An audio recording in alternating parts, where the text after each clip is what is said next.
The European Commission report into corruption is highly critical, explaining that there are no corruption-free zones in Europe, but rather a scale and the complexity of challenges each faces.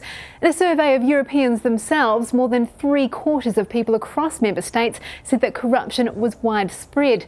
Now, that number was much higher in Spain, Italy and Greece, where the number of people who believed the same ranged from 95 to a staggering 99%.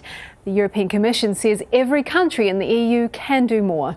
Speaking to reporters, EU Home Affairs Commissioner Cecilia Malmström said national governments rather than EU institutions are chiefly responsible for fighting corruption in the EU.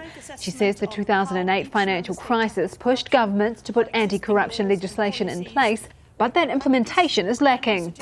Corruption erodes trust in public institutions and democracy.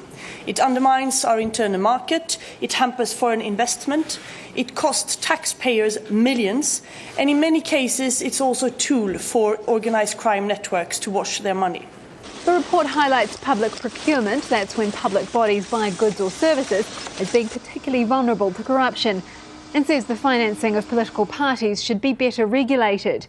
Without ranking countries, it says so-called younger democracies in Eastern Europe face special challenges. Why are some countries worse than others? Well, there are traditional arguments for that.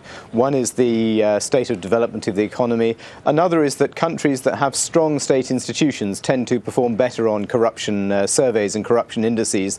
Those with weak state institutions, like the judiciary in Romania, for example, tend to do much worse.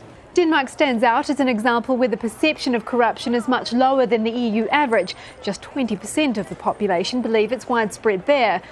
And Sweden's laws around transparency and openness are cited as a model for the countries lagging behind. As for proposed solutions, they vary from country to country, but include improving frameworks around accountability, conflicts of interest and protecting whistleblowers. But the key, the European Commission says, is making sure the political will to do so is there.